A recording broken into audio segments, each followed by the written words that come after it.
There's an exclusive club out there that boasts some of the most famous musicians and artists the world has ever known. It's an elusive and highly competitive club that members are dying to get into, but no one is aspiring to get into. Oh, come on, Eric. It's been dubbed the 27 Club. Its membership boasts notable figures in the entire world that all die mysteriously upon reaching the magical age of 27.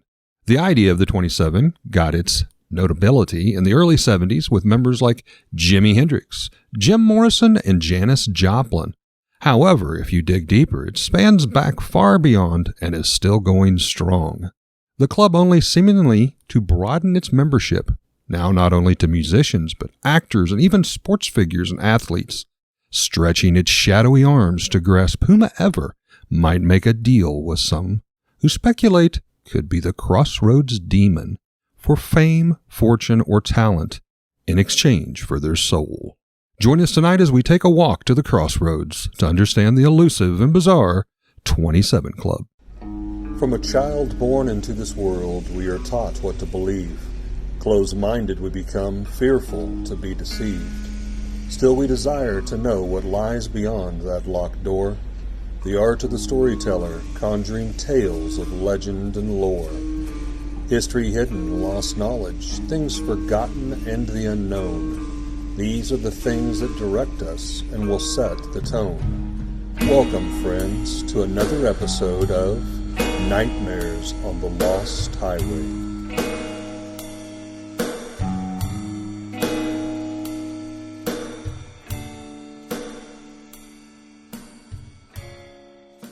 Now, before we get too far into this one, I do want to say that we're going to talk about people who have problems, drug abuse, and we're going to reference suicide.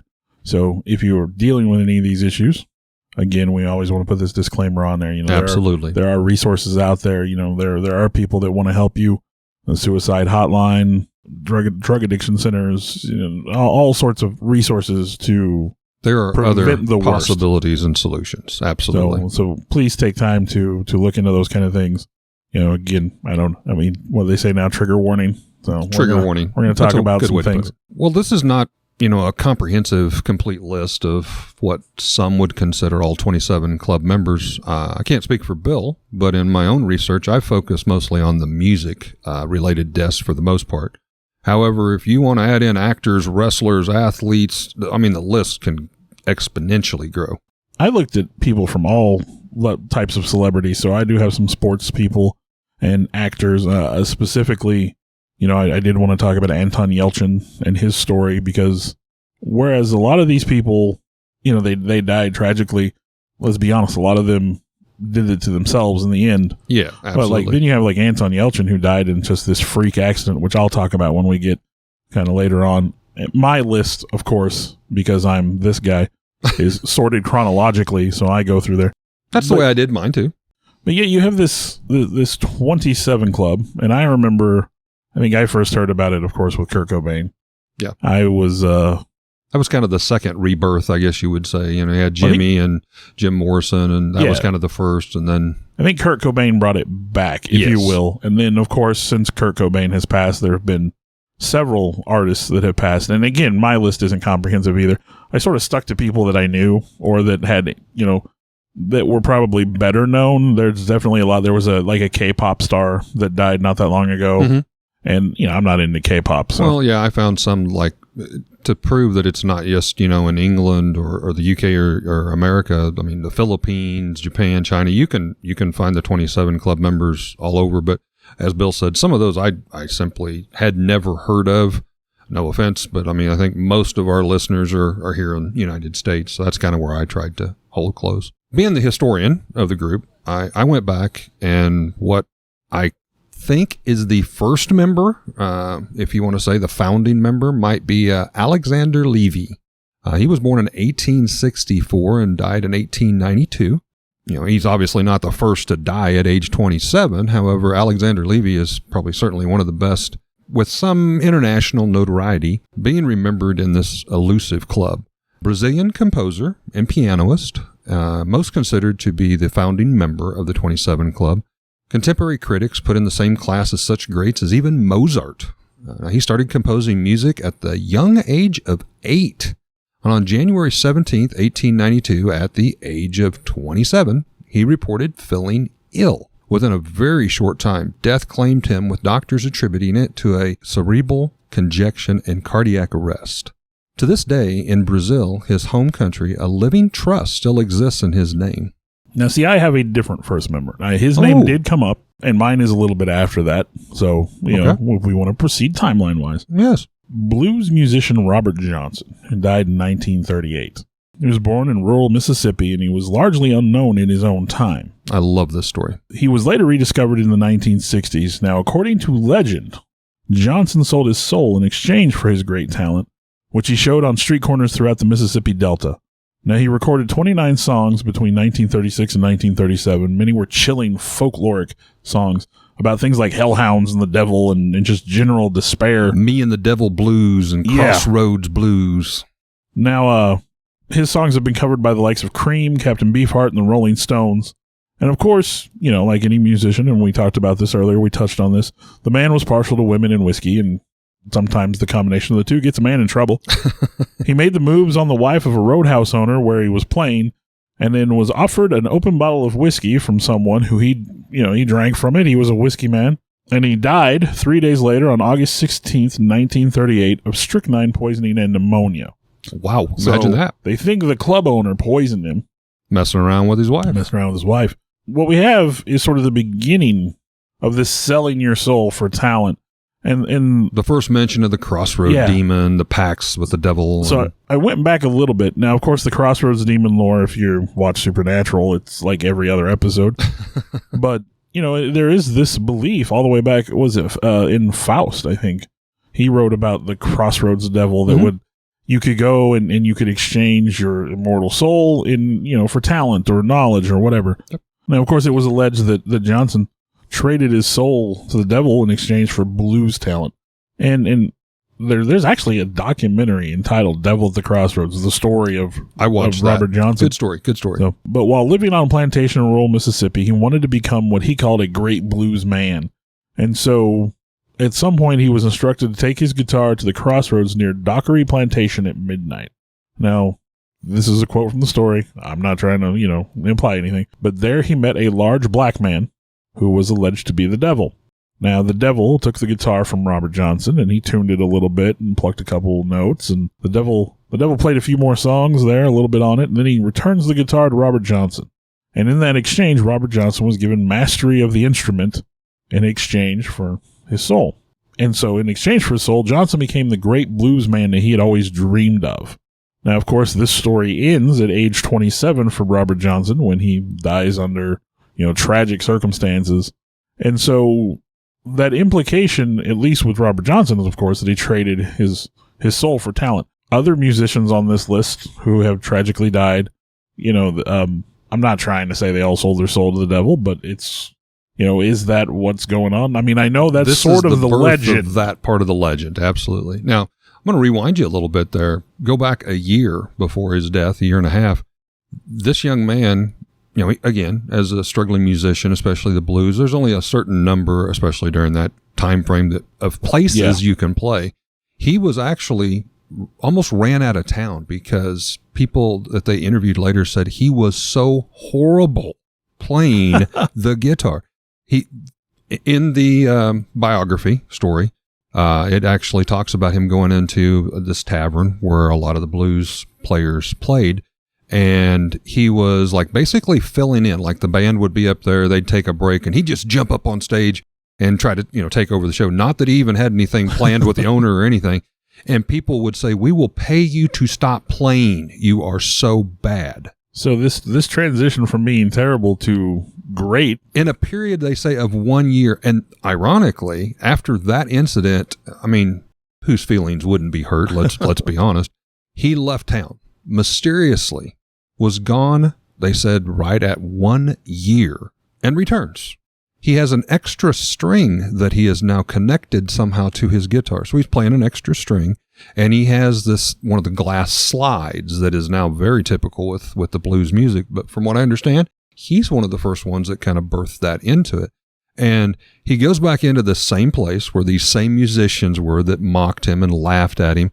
And these guys were considered almost like the scholarly blues musicians of the day. And he just takes up on the stage and starts playing. They said, it's a totally different person. There is no way anyone could have learned how to, at best, mediocrely play to jaws dropping. Maybe he was just a prodigy, and in that year, he learned so much. Well, they said in that period of a year, he actually traveled up north and met up with another blues great by the name of Ike Zimmerman.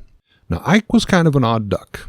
You know, Robert Johnson told him the story of basically how he was shamed and ran out of town, figuratively, and he says, well, why? They said, they offered me money to stop playing. I sucked so bad. They offered me money to stop playing. And he says, well, you know how to fix that, don't you? And, you know, young Robert Johnson was like, no, how? And he goes, let's go to the cemetery. And that's where we'll practice. See, I did find that they had, that maybe part of this lore was from them practicing in the cemetery. So can you imagine late at night, somebody up here walking around and I hear this blues, eerie music, glass slides coming from the cemetery? But supposedly, as the legend goes, Ike Zimmerman instructed young Robert Johnson, and they played, it sounded like at the very least weekly, if not multiple times every week at the cemetery. And of course, Ike laughed and he goes, these people won't laugh at you. And if anything, they're going to appreciate you because you come to visit them and put a concert on for them. So to me, I think that just added a lot to the story. But yeah, he returns a year later and jaws are just dropping and everybody's like, there's no way anybody could have learned to improve that much. Now, obviously, he went on to inspire people such as, you know, as you said, Muddy Waters, Elmore James, Chuck Berry. He's now often known as the godfather of rock and roll. With even Elvis Presley taking inspiration from his style. Now, there is a little bit of confusion about where the body of Mr. Johnson might reside. There is one in particular that's considered the Little Zion Church in Greenwood, Mississippi. It's considered most likely to be the resting place. However, there are two other locations within probably a 50-mile radius. One even has a large epitaph that was put up by, I think it was Columbia Records, about 10, 15 years ago. And ironically, it's at the third different site. So there's a little confusion about what cemetery he may be visiting to play his blues music at. I mean, he's a poor black man in the 40s or 30s. So 30s, yeah. Yeah, I mean, it's not surprising that maybe, he didn't get the best funeral. Now, I think you said that you had a couple that came before this. I think I might have jumped the gun on you a little bit. That's right. Again, the historian of the group, I went back and I found what I would call the second member. That was Louis Chivon.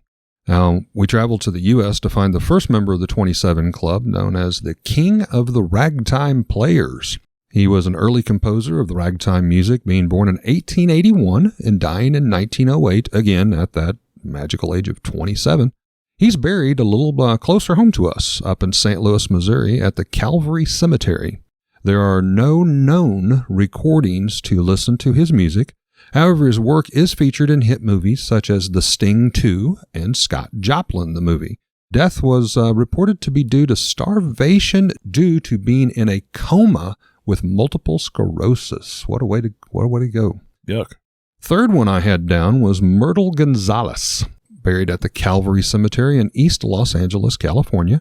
This would be what would be considered the first Hispanic member of the 27 Club, as well as one of the first famous Hispanic actors or actresses of her time. She started singing in about 1918 when she made her way into the silent film era. She appeared in some 80 films with her career. That's quite an accomplishment. And she was described as the white lily of the screen. She fell victim to the 1918 flu pandemic, where some 50 million people worldwide would die. So again, getting into, do you believe in the curse? Do you not believe in the curse? I mean, obviously we had some major issues. The 1918 flu epidemic took 50 million people's lives.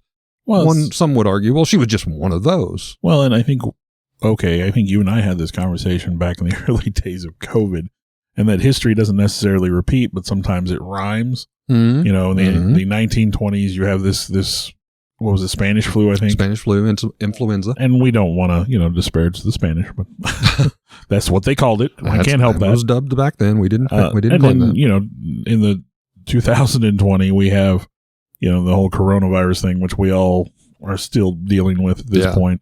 So, yeah, I mean, again, you want to say it's a shame these people died at 27, but I mean, it seemed like a lot of people were dying at that point in time, and she just happened to be one of those people. Now, I will say there was some scientific data that was put together years back looking at, in particular, musicians and artists to see if there was a scientific explanation or even proving that more of them died at the age of 27 as opposed to age 30 or 20 or whatever. There was no data correlation whatsoever. It did not show that huge spike that you might look for at age 27 as being a high peak of when a lot of them pass away. So it's kind of a coincidence. If I remember correctly, I think the peak, actually, if you look at it, is in like 51 or 52 or something like that. Right.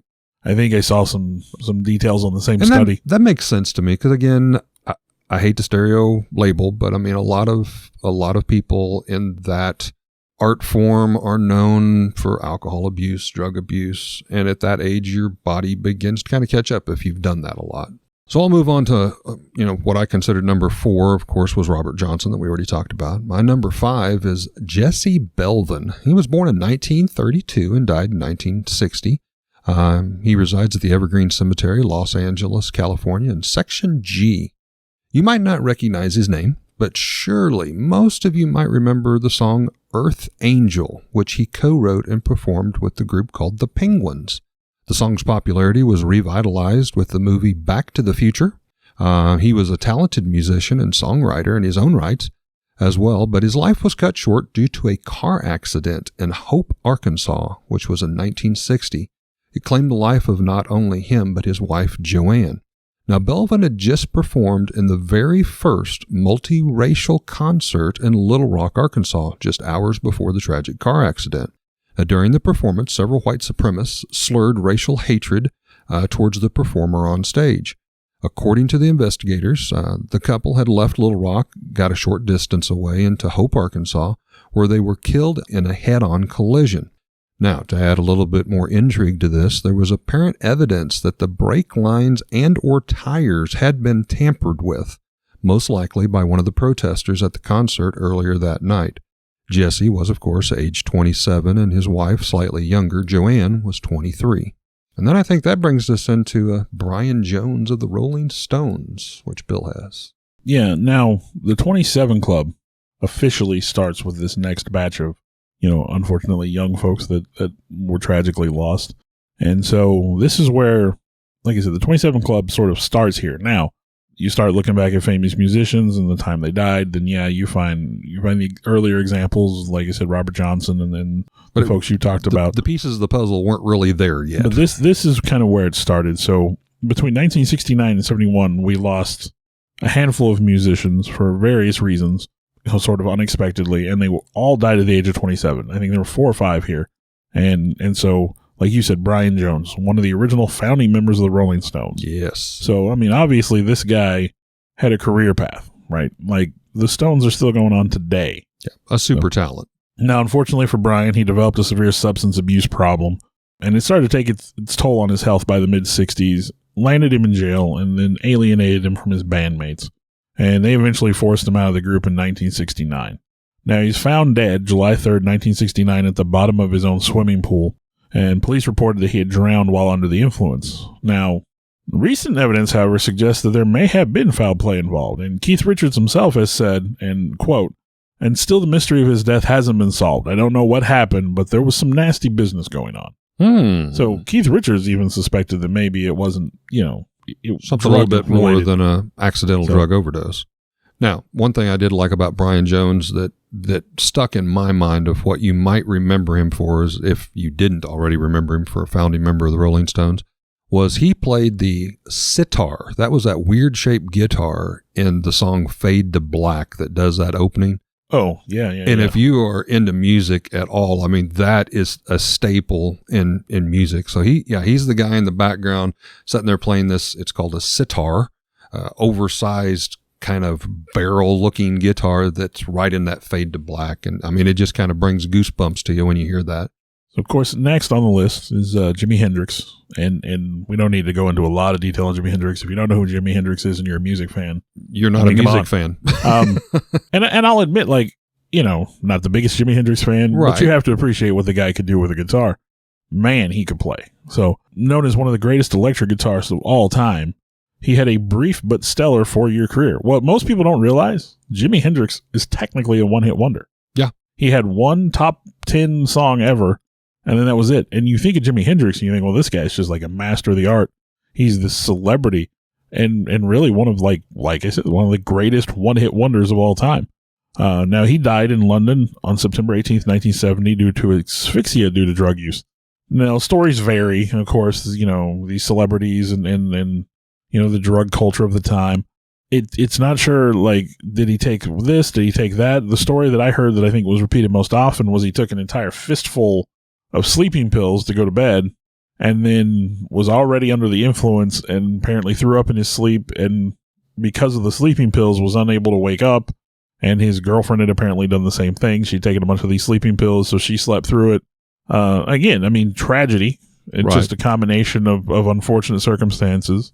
Again, as you said, he really had a short span, but man, did he touch the world with that short span. That iconic recording of the national anthem at the Woodstock Festival. And he played part of that with his teeth. Yeah. And the guitar was at least at some point on fire. Yeah. I mean, that was Jimi Hendrix. The guy, yeah. And then again, just amazing career. But Purple Haze, of course, that was probably the song best known in his album, Electric Ladyland. All Along the Watchtower is the one that I had. Yep. And to be honest, you know, a little bit of a nerd here, but, you know, Battlestar Galactica, they used his music as the indicator that you were a Cylon. I did not realize that. The lyrics of All Along the Watchtower. Okay, spoiler for a TV show that's like 15 years old now. But yeah, All Along the Watchtower was the song the Cylons would hear in their head. And when they got together, they realized they were all hearing this same song. Wow. And that indicated they were Cylons. So. Jimmy was calling. Now, I did have one before Jimmy.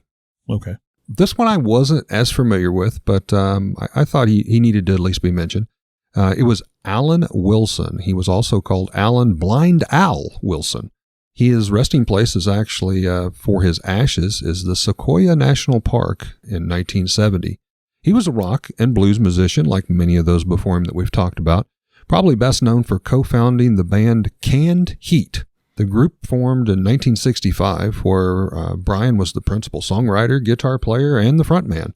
The group was best known for such songs as On the Road Again and Going Up the Country, performing all across the U.S., including at legendary Woodstock. On the Road Again? On the Road Again. Wow, okay, so yeah, I'm familiar. Yeah, and I'm sure you would have heard Going Up the Country. Yeah. I mean, that's a song that was probably his best known that they were known for. So I'm going to say this, we don't need to sing. We're not professionals here. Sorry. I'm not going to quit my day job. In September 1970, he was scheduled to travel to Germany to go on tour with the group, but missed his flight and was soon found dead in his sleeping bag camping on a hill in Topanga Canyon. Now, his cause of death was due to an accidental drug overdose. Yet again, here we see this repetitive quite often. He was a passionate conservationist and a lover of nature and all the outdoors. That's why his ashes were spread among the giant sequoia trees of California. So next on my list here is Janis Joplin. Yes. Texas-born. Janis won over the San Francisco music scene with her bluesy vocals and powerful stage presence. Now, of course, she, like the rest of these folks, she suffered with addiction. And I think that's just, at the time, it's a side effect of the fame, the money, you know, the exposure, the you know, again, drug culture, what it was at that point in time. It was just there. Well, a lot of times people ended up taking things. They didn't even know what they were taking. She fell into drugs, I think, early on. She had quite a tragic life. Well, yeah. In her high school book, she was voted the ugliest boy. Wow. Boy. I did not find that. So they were implicating that she was such an ugly woman that she looked like a boy and she was an ugly boy. I mean, just cruel. Despite multiple efforts throughout her life to free herself of addiction, she never quite conquered that demon. Became increasingly addicted as her career took off. As her star was rising, so was her addiction problems. And she died of an overdose on October 4th, 1970.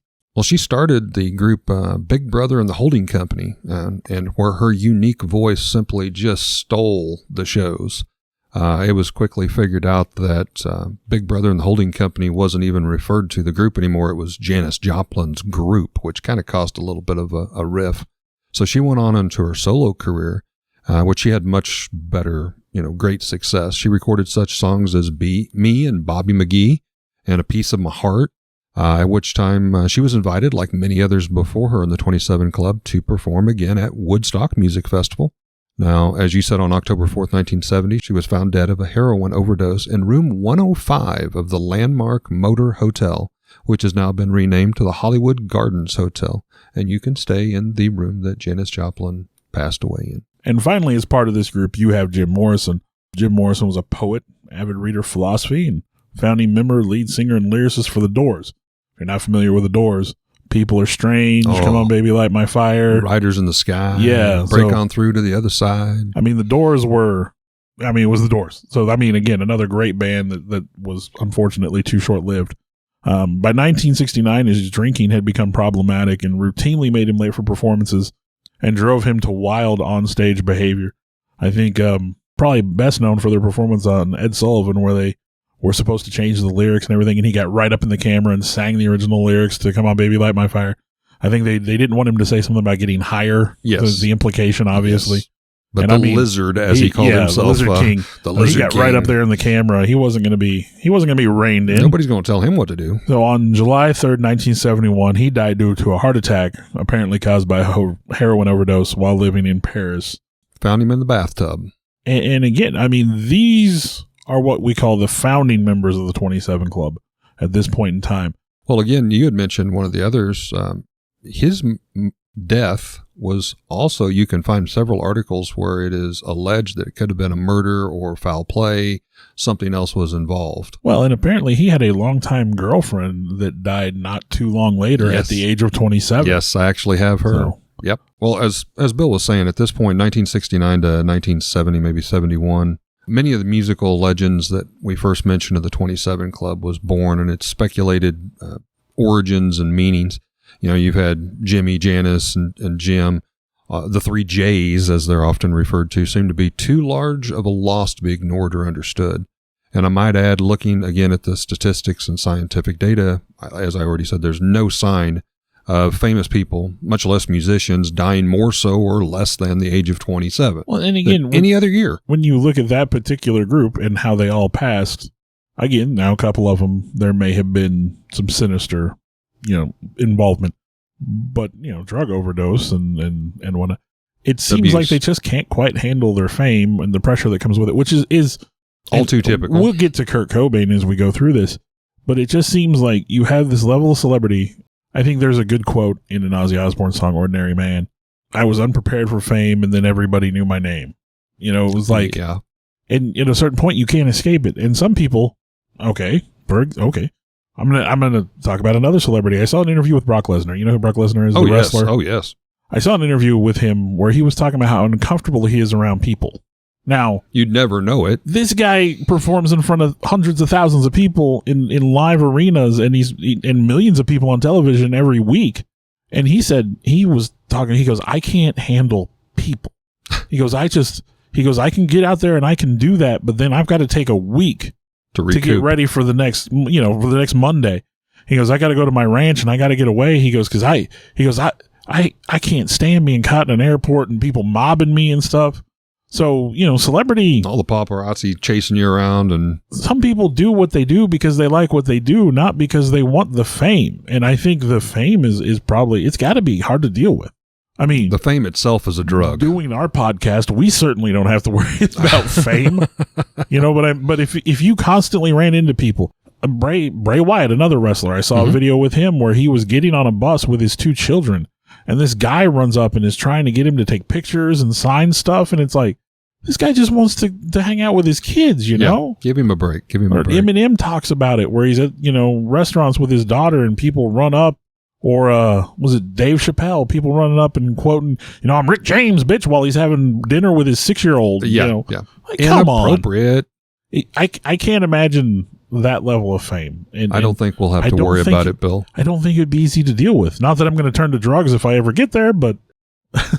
Well, I have another member down. My 11th, actually, is Robert Pigpen McKernan, 1945 to 1973. This is one for you deadheads out there. Yeah. Because he was a founding member of the San Francisco band, The Grateful Dead. This psychedelic group fused rock, blues, jazz, and even country in with their own style, leading to what most would consider it being an improv band, where literally the group just got together, did their thing, and just embraced it all. Now, Robert Pigpen would play harmonica. He played the keyboards, while early on. In his mid-20s, his abuse with alcohol began to catch up with him, in particular his body. And in 1973, he was found dead of what was described as gastrointestinal hemorrhage. A year after his death, in 1974, he was inducted into the Rock and Roll Hall of Fame. Now, my number 12, Bill had already alluded to, Pamela Corson/Morrison, if you will. In a strange coincidence, the girlfriend of Jim Morrison would later join him in the 27 Club just 3 years after Jim's death. Although they were never officially married, she was considered by Jim and followers as Jim Morrison's wife. It was just kind of commonly accepted. They had dated for about 5 years, and it was Pamela that found Jim dead in the bathtub. Now, fast forward 3 years later, and Pamela would be found dead to an overdose in her Hollywood home at the age of 27. Her original request was for her body to be buried next to Jim's in Paris, France. However, due to law and legislature at the time, it was impossible to take her body overseas to fulfill that wish. So she resides at Fairhaven Memorial Park in Orange County, California. On my list, number 13 was Pete Ham, 1947, passed away in 1975, buried in southwestern Wales Morrison Cemetery. He was a popular songwriter and musician in the 70s, known best probably as the frontman and songwriter for the band Badfinger. The band's origin started off as a group called the Ivies, which stemmed from the Apple label of none other than the Beatles, being their first band signed under that label name. They had a string of hits in the 70s, which included No Matter What, Day After Day, and Baby Blue. If there's any fans of the series Breaking Bad out there, you might remember the song Baby Blue in the last episode as a tribute. But in 1974, the band fell apart in ruins after learning their manager had been stealing all of their money. They had nothing to show for their decades of hard work. Now, Pete Ham could not cope with the feeling of being a failure, and so he ended up taking his own life by hanging himself in his garage in 1975, a year after the band was demolished. Now, he left a suicide note directly implicating his manager for the cause of his death, pointing to a full-blown investigation which was later proven. My number 14 is Gary Thane. He's buried in Southwest Middlesex Crematorium in London, England. Now, Gary was a New Zealand guitarist and musician, playing in many bands during his career. In 1972, he was asked, however, to join the band Uriah Heep, and he played in the band for the next 3 years, recording records such as Demons and Wizards. Now, the band's LP album covers are still highly collected today and known for their 70s psychedelic, colorful artwork. Being a D&D player, I've seen some of these. They definitely get your attention. They look like they should be in a blacklight poster. I mean, definitely. Now, like many before him, Gary joined the 27 Club due to a drug overdose that in 1975 took his life at age 27. Seems drugs and alcohol do play a vital role in the deaths of many on the 27 Club. We jump to number 15, Chris Bell, being born 1951, passing away in 1978. He's buried in Memphis, Tennessee at the Memphis Cemetery. Best known for co-founding a group called Big Star in 1971. Now, although he left the band only 1 year later in 1972, and he started his own solo career, his notable songs would be Speed of Sound, Elevator to Heaven, and You and Your Sister. He would be a pioneer of the early alternative rock, influencing a generation of artists in the coming decades.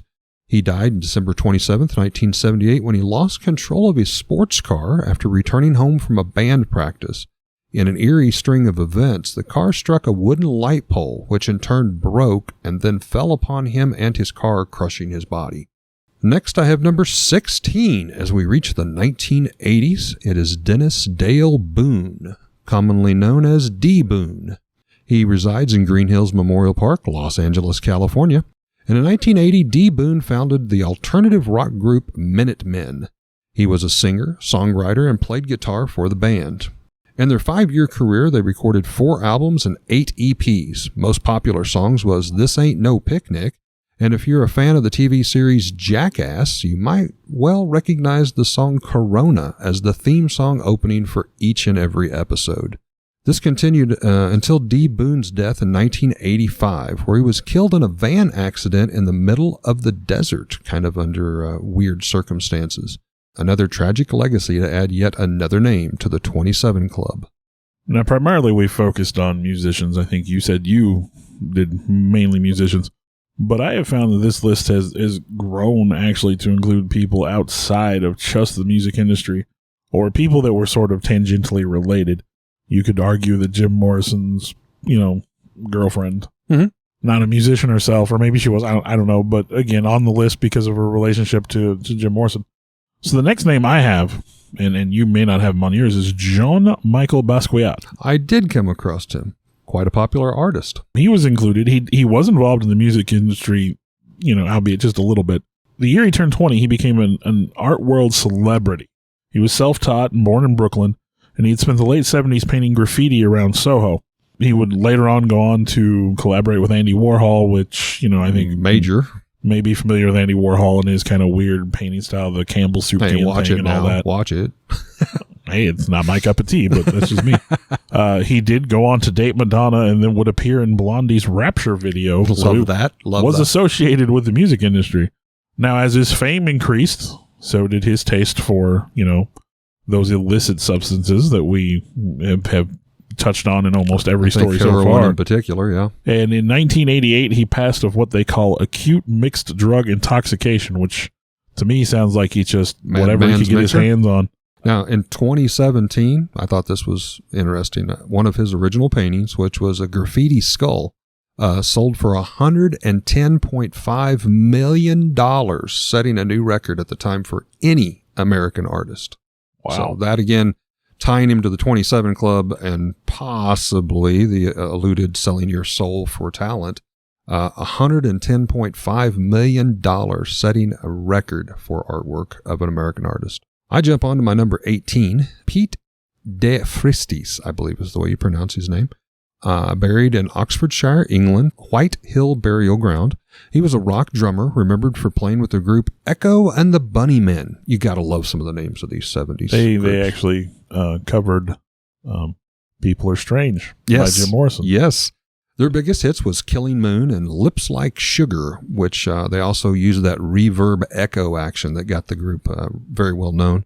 As you said, they were featured doing a cover of the Doors song People Are Strange that was actually on the original Lost Boys movie soundtrack. That's where I heard it. Yeah, absolutely. On June 14th, 1989, Pete was riding his motorcycle on the way to London where he collided with a vehicle and which he died immediately of his injuries. We jump to number 19 on my list, Chris Austin. He was born in 1964, passed away in 1991. He is buried in Boone, North Carolina at the Mount Lawn Memorial Park. He was a guitarist, singer, and songwriter, also a member of Reba McEntire's band. He also played for Ricky Skaggs, as well as a small solo career, charting 3 songs that hit the charts, including Blues Stay Away From Me. But on March 16th, 1991, Chris Austin was on a plane along with several other members of Reba McEntire's band and her road manager. Shortly after taking off the runway in San Diego, the plane struck a mountain, killing everyone that was on board. Reba was so devastated that she dedicated her next album, From My Broken Heart, to all of her bandmates that she lost in the tragedy. Now we jump to number 20 on my list, Mia Catherine Zapata. She resides in Louisville, Kentucky as her resting place. She was a member and vocalist of the group The Gets, who released 2 albums in the Seattle, Washington area. And in the early hours of July 7th, 1993, Mia had left a Seattle tavern and began to walk home. Around 3:30 a.m., her body was discovered and classified as a murder. The murder case went unsolved and cold for over a decade. Then, with new advances of science and DNA, the case was revisited, reopened, which led to the capture and conviction of her killer. In 2005, a documentary was made about the Gets, who featured, of course, Mia Catherine Zapata. Also in 1993, Reggie Lewis, small forward for the Boston Celtics, he died July 27th of a sudden heart attack on the court during an off-season practice. So that's tragic. And then we go to what I would say, like what I've referred to already, is sort of the reboot of the 27 Club. Rebirth, yeah. So you have Kurt Cobain in 1994. Now, I remember when Kurt Cobain passed. Of course, I had a friend who was very, very big into Nirvana in our high school years. And so when Kurt Cobain, passed away, that was a big deal. I remember that being a big thing. Of course, icon of the grunge music scene, he formed Nirvana in 1985 with drummer Dave Grohl, which you may know as the lead singer of Foo Fighters. Well, Dave, I think, was actually the third drummer for the group. They'd went through several different drummers. And they may have. I myself am not familiar. I'm not a big Nirvana fan, I got to be honest. But and of course Dave Grohl, for me, best known as playing the devil. Oh, yes. In the Tenacious D tribute video. But the band achieved mainstream success in the early 90s. Now, Cobain obviously struggled with mental issues, chronic health problems, and addiction. He had his demons, and he suffered. He's one that I think kind of buckled under the pressure of fame. I don't think he was cut out for it. He committed suicide in April of 1994. Now, all the official sources say that it was suicide. There is, of course, the conspiracy theory that Courtney Love, sort of jealous of his fame and maybe trying to boost her own celebrity, had, either killed him or had him murdered. Of course, the police report and all that, I think everything indicates that it was suicide. Single gunshot to the head. Yeah, and he left a note and all that. Now, the weird part was it was speculated that he died around April 5th, but his body took several days to be found. Now, with Kurt's death, the idea of the 27 Club kind of started to come back and really started to take hold in the public mind, and people started associating it with the earlier batch when Jimi Hendrix and Jim Morrison and Janis Joplin passed away, saying, he died at age 27 and blah, blah, blah, blah. According to Cobain's biographer, a Charles R. Cross, the growing importance of media, the internet, magazine, and television sort of helped fuel this. And also there was a response to an interview question by his mother that said that they kind of, like she said, and here's the quote, "Now he's gone and joined that stupid club. I told him not to join that stupid club." Now, what did she mean by that? He did have a couple of family members who had already committed suicide. Some believe the Suicide Club. Some believe that she was referencing that he had followed in their footsteps. But of course, culture and pop culture and the proliferation of media and all that, they started associating it with that 27 Club. Right. He was 27, he died. And so, it was just, again, another tragic loss, a young artist, but it seemed like he had his problems and his demons, and he sort of broke under the pressure of his own fame. Was his mom talking about the other family members? She probably wasn't talking about the 27 Club, to be honest. Right. Now, I had down, I thought this was kind of a fitting tribute. Just blocks away from his childhood home, obviously where he grew up, the city erected a memorial park dedicated to Kurt near the Whiska River. It's right there around and includes an area under the bridge where Kurt spoke of many times, where he often spent much of his time and later stated he found much of his inspiration for his songwriting. The group was obviously a huge pivotal part of the new emerging music scene that would become known as grunge. The smash hit, as Bill mentioned, Smells Like Teen Spirit, which seemed to quench the big hair bands, which I grew up in the era of, and move fully forward into this new alternative rock music that's so accepted today. Other hits included Come As You Are, Heart-Shaped Box, and All Apologies. Still get radio airtime, 30 plus years later, still going strong. A portion of Kurt's ashes were spread into this beloved Whiska River, there by the Memorial Park, where it is said that his soul moves in and out with the tides twice daily. Other portions of Kurt's ashes were given to his wife, Courtney Love, and another portion to his daughter, Frances. Now, strangely enough, that same year, Kristen Pfaff, member of Courtney Love's band Hole, would be found dead of a heroin overdose in her bathtub. So, again, I'm not trying to implicate Courtney Love. Right. But it's coincidental. And ironically, when the group The Hole released the album, I think it was titled Live Through This. It was only 2 months after that. And, Kristen hadn't really even experienced that satisfaction of, hey, I made it with the album. So just 2 months after the album released is when they found her dead to the opioid overdose. I've got on my list, number 23, Patrick Hawkins, also known as Fat Pat. He resides in Paradise South Cemetery in Houston, Texas. Now, he was a popular rapper of the 1990s. I'm not a huge rap fan, but again, I was trying to get some people here that would relate to all of our listeners. He was an original member of a group called Screwed Up Click. They produced 2 of his albums in 1998, both after his death. However, they had obviously been working on recording these up to that time. Now, Fat Pat had went to collect an appearance fee from a promoter who owed him money. On February 3rd, 1998, while doing so, he was shot and killed outside the apartment by what was described as an unknown assailant. His murder still remains unsolved. On my list, number 24, Dave Alexander. He was original bassist for the group The Stooges, a very influential proto-punk band with frontman Iggy Pop that some might remember the name of and be familiar with. He not only played bassist, but also wrote many of the group's songs. So again, you focused on musicians. I focused, I broadened the scope a little bit. Sure. We have actor Jonathan Brandis, who committed suicide in 2003 at the age of 27. Now, he wasn't probably too well known.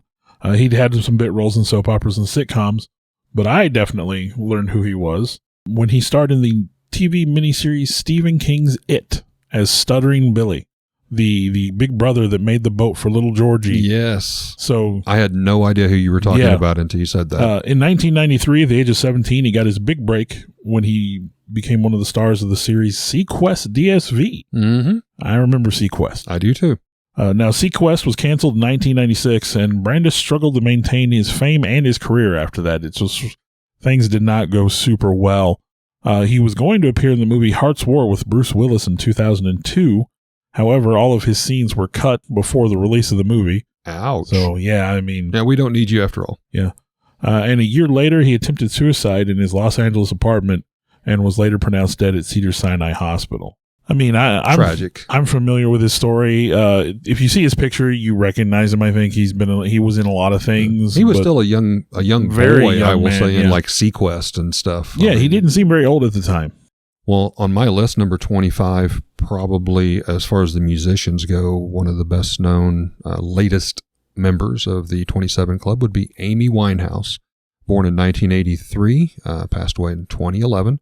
She is buried in Edgebury Cemetery outside of London, England. Actually, her ashes are buried there with her grandmother by the name of Cynthia Levy. Obviously, for those of you who may not know Amy Winehouse, she was an R&B artist. In 2010, she was selected as the best new artist, and she was a top charter on many of her songs in the United States as well as the UK. Probably her best known song for all time was ironically Rehab. Yeah. Which that hit song she was best known for was a bit too true, as Amy suffered with substance abuse most of her entire life. She would pass away of blood and alcohol poisoning in July 23rd of 2011. And what's strange is not 3 years earlier, I guess she had a conversation or maybe an interview where she had expressed concern of becoming a member of the 27 Club. Oh, wow. She was worried that she would pass at 27. Here it is haunting the possible future members as well. Yeah. They are well aware of it. So again, another actor here. We have Anton Yelchin. If you're unfamiliar with Anton Yelchin, he plays Chekhov in the Star Trek reboot. He was also in the reboot of Fright Night, which, 80s vampire movie. The reboot has David Tennant in it, and I kind of like it. I'm a David Tennant fan, though. So anything he's in is usually pretty good. Doctor Who-ish. Not a Doctor Who fan, though. I know. Weird. I wasn't really either. But David Tennant is a great actor. From the years 2011 to 2015, Anton appeared in 18 films, and this doesn't include any voiceover work that he did at the time. Many in the film industry felt that his career was only getting started, and he appeared in films ranging from artistic indie films to blockbusters like Star Trek. The guy he had nailed range. Chekhov. Yeah, he was perfect. Oh, perfect. Absolutely perfect. He dies in a freak accident when he gets out.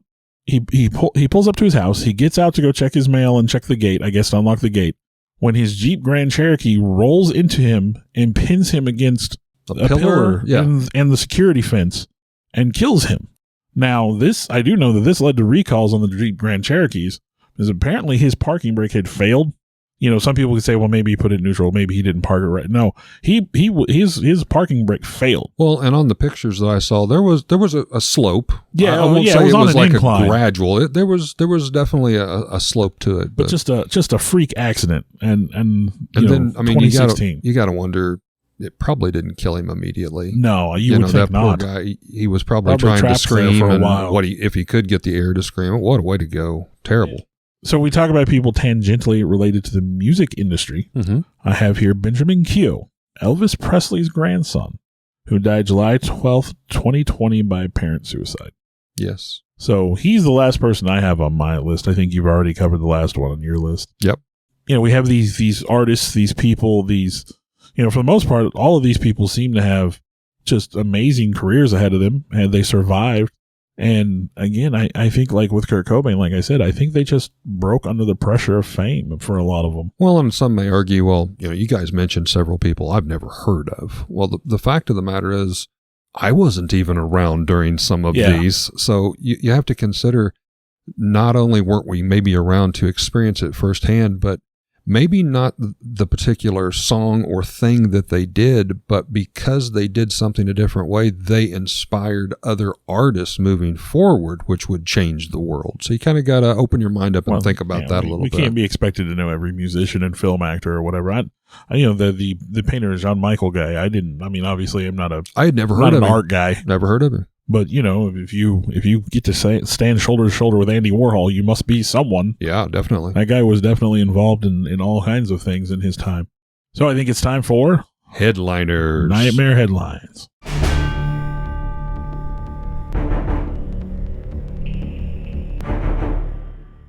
My headliner was just kind of a reference mention in the 2016 video game Hitman. One of the in-game missions is Club 27, which involves killing an indie musician who's celebrating his 27th birthday. So again, it just kind of goes to show that this 27 Club, it's mentioned in so many songs and lyrics. Here, even a video game reference. It's mentioned in comics and countless TV series. It is a part of our culture. Another little tidbit, we very recently, sadly, lost Lisa Marie Presley. And of course, that is Elvis and Priscilla Presley's daughter. She was the age of 54, which ironically, in a strange turn of events, if you take 27 of the 27 Club and multiply it by 2, you get the age of 54. Well, I have from The Independent on January 23rd, 2023. So not that long ago. Not long ago at all. It wasn't fate, it was Glee. Why do we look for curses and conspiracies and celebrity deaths? A new documentary series asks the question, was the cast of Glee cursed? And this article started out with the author talking about being at a party when they had found out that Amy Winehouse had died. And people were talking and having conversation when somebody commented, well, she was 27. She was just joining the 27 Club. Accepted. And everybody sort of nodded as if that made sense. And so the author goes on to talk about, the 27 Club is just as real as the Rule of 3. If you're not familiar with the Rule of 3, yes. States that when a celebrity dies, 2 more celebrities are going to pass away, very soon. In our family, honestly, we've even noticed that with non-celebrities. It's just like funerals seem to go in pairs of 3. Now, of course, the Rule of 3 is believed to have started when Buddy Holly, Richie Valens, and the Big Bopper died together in a plane crash in 1959. Now, this pattern has played out many times since then, where you have 3 celebrities passing in rapid succession. A good example, 2016, when George Michael, Carrie Fisher, and Debbie Reynolds all died within just days of each other. But a more recent example of this has become The Curse of Glee. And so this documentary series kind of examines that and focuses on the untimely deaths of 3 of the stars of the show. Corey Monteith, who played Finn, who died from a drug overdose at age 31 in 2013, while the show was still on the air. Mark Salling, who played Puck, who died by suicide at age 35 in 2018, just before scheduled sentencing in a drug pornography case, which, hey. And then Naya Rivera, who played Santana, who accidentally drowned at age 33 in 2020. These 3 closely placed deaths led people to believe there was a curse on the cast of Glee. Now, there were so many other people who worked on Glee. Right. And those are the only 3 that, it was easy to put it together. But So psychologist Natasha Tawari says belief in curses fulfills our need as people to make sense of an otherwise senseless tragedy. For example, we don't have an 87 club Right. because you expect people to pass away when they get older. It's just more of a way for us to make sense of those who pass too young. Now, music biographer James Court, he was author of a book entitled The 27 Club. He says he feels that this is a way to keep those people alive by their inclusion in these stories. But we're still referencing them, we're still talking about them, we're keeping them current. And so we've sort of continued them on. He also went on to say that he feels that when famous people die young tragically, it's usually in part due to the cruelties of fame and pressure. And here I have a quote by him. What all the main 6 members of the 27 Club have in common is immense fame, really early in life, a crazy amount of pressure, people around them making bad choices, and all of them having unhealthy coping mechanisms. The club is not so much a conspiracy theory or a curse as it is a real-life cautionary tale. Well put.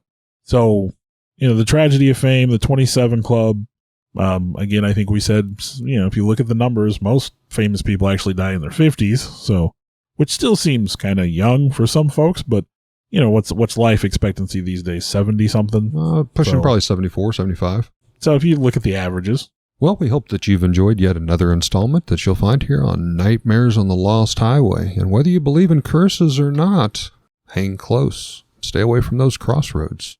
Thanks for listening. With some international notoriety, Notary?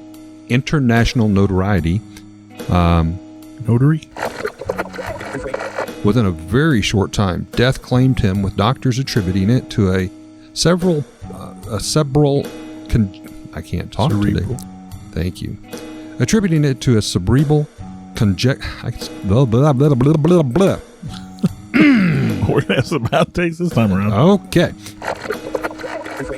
To have exchanged his soul for great talent in blues. I'm going to blame your son Yeah. for that. He's alleged to have sold his soul for great talent. I'm going to blame your son for that Yeah, also. that's my fault. Well, if I'd have brought my stuff, that's on Got me. your thumb drive, Bill. So, thank you, sir. It was next to King Kong. Yeah. So we'll give him a couple minutes to get out the door. We talk about people sort of tangentially. I like that word. Tangentially. Tangentially related to the music engine. We're going to have a lot of bloopers on this one. Tangentially related to the music injury. Now I'm just doing what you're doing. Okay. Yeah. It's contagious, Bill. I'm sorry. Would like to give a shout out to our first paying sponsor, Raven's Loft. That's our family shop here located in Lebanon, Missouri. It's your one-stop gaming, vintage toy, and collectible shop where you can find Star Wars, Transformers, G.I. Joe, comics, vinyl records, role-play gaming, Magic the Gathering, and so much more. We're located here at 223 West Commercial, downtown Lebanon, and also in our second location, also here in Lebanon at the Heartland Antique Mall. We'd like to thank Raven's Loft for again supporting Nightmares on the Lost Highway. I want to take a time to thank the people that helped bring this all together. Alex Tudor, you can almost call him our producer at this point. Sarah Tudor, who also helps with some of the technical stuff. I want to take a moment to extend thanks to Eric for letting us use his space to record in, kind of our makeshift studio. I, in turn, would like to thank Bill for, one, putting up with me and using this camaraderie to do something we both very much love and enjoy doing, and thank Bill's family for allowing him to spend all the time to work and clean up our recordings and present them in what you hear in the final terms, the final edition, if you will. And I'd like to thank all of you for continuing to listen. I know we've got some loyal followers out there. We do this as a labor of love, but we're happy that there are people that enjoy it hopefully as much as we do. Thank you very much.